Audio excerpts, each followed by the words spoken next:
boys and girls, and welcome to this week's video blog post for the Monocled Gamer. I am the Monocled Gamer, and this week we're talking about Monday's post on Fallout New Vegas, OC versus DLC, Wednesday's post on Borderlands, and then a little bit of other things that happened in the meantime. First out, Fallout New Vegas. Original content of Fallout New Vegas I felt was lackluster at best, whereas Fallout 3 mixed a sort of humor and unique atmosphere with a poignancy about human destructive tendencies and what happens when we go too far. Fallout New Vegas became bogged down in trying to become over-ornate, overly elaborate. The group affiliation system I feel like is really haphazard. I don't feel like it's consistent, and I don't feel like it works well. And in that way it detracts from what also is not that interesting of a story to me. It revolves around events that don't seem to particularly affect anyone outside of the major parties when you really talk to other people. And it also revolves around events that you don't get a major say in. No matter what, the outcome isn't that different. The things you do, regardless of who you side with, don't really change. It's basically the same game with slightly different color filters, almost no matter what you do. Even the route that leads you to the empowerment, personal strength, you become awesome thing, you don't really get that much out of it. You feel like you should, but in the end it's just a letdown. I'm going to avoid spoilers in the video posts. Anyways, got depressed with Fallout New Vegas OC, original content, and so I just let it sit. Dead Money came out, Honest Hearts came out, saw the reviews, wasn't impressed. Finally, Old World Blues came out, looked at it a little bit, looked at the stuff it added to the game, got a little interested, I'll say that. I'm a sci-fi fan, so the hearkening of it to old school sci-fi just teased at me a little. I had some Microsoft points, I picked it up, and it was fantastic. It was more like Fallout 3 than New Vegas ever was. It has a real poignancy of it, trying to get down to the heart of the question of what is science without ethics and morality? What evil can it unleash? What monster can it become? And the characters are very interesting. They're very funny, but they're also all flawed in a way that is relatable. Just blown up to extremes. And the characters overall really fill out the story well, and it's a story that I find particularly interesting. After Old World Blues, got Lonesome Road, beat Lonesome Road this past week. A lot of fun there. The story feels a little more contrived. It's trying to play on this, these are things you don't really remember, so let's re-explain it to you. But because we didn't play these events, it's before the beginning of the game, we don't remember, and so all of it just feels like overwrought narrative at times. However, it is worth it, A, because the environment and the gameplay mechanics it adds are a lot of fun. Also, I enjoy, integrated stories, and all of the DLC integrates into one story arc that actually connects to the main game itself. And I feel like that story arc is much, much better than the main game story arc. So if you're interested in that, check out the blog post at themonocledgamer.blogspot.com. It goes way more into detail about it. I don't want to take too much time here. Wednesday's post, Borderlands. Sum it up in a nutshell: repetition, repetition, repetition, dull, dull, dull. I was really excited about Borderlands because I love the idea of having a game that had hundreds of thousands of weapons.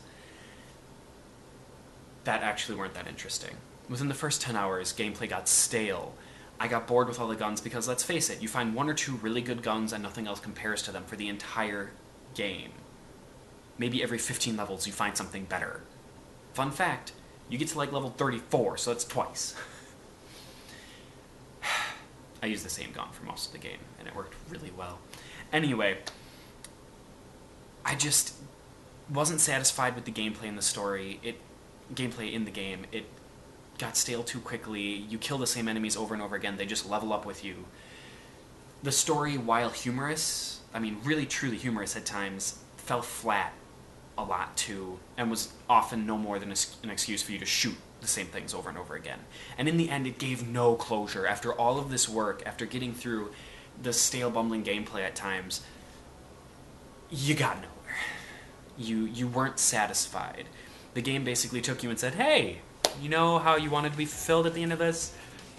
Too bad. And so, as a story-driven gamer, that really just drove me mad. I couldn't stand it. I probably will not pick up the game again. I've heard the DLC can at least be entertaining. I'd rather just watch the cutscenes or listen to the dialogue from it than play it. It's not worth the money to me. So there, Borderlands. If you want to hear more about Borderlands and why we need closure at the end of the game, check out the blog post. Again, the Monocled Gamer.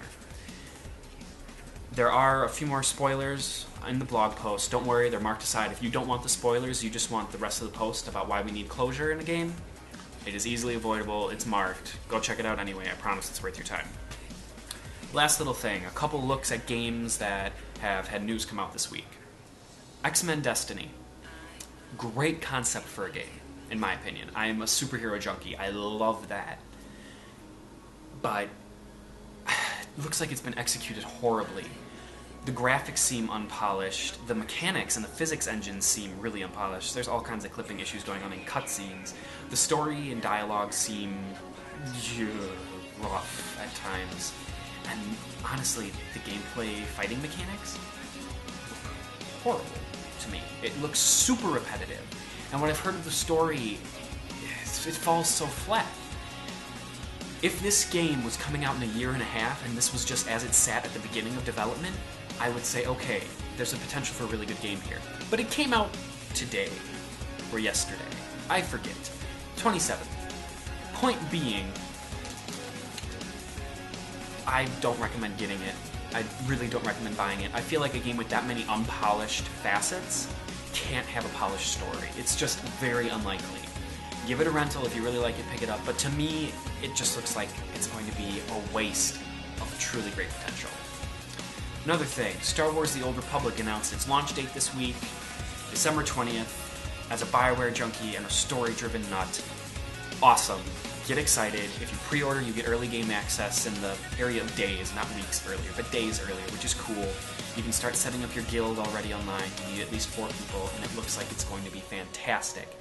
Everything BioWare does and is famous for, story, companions, voice dialogue, great cutscenes, all of it, in an MMO, in the Star Wars universe.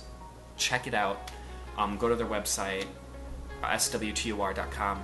Looks awesome. Anyway, last thing. Monday is going to be an article, sort of the flip side of the Borderlands issue. Would You Kindly, or Why Bioshock is So Good, about how a game can satisfy us if the story's good. Outside of that, if you have any games you want the Monocled Gamer to look at, post comments on this video or on the blog. And I'd say, until next time, check us out. Have a good weekend, and we'll see you for Bioshock on Monday.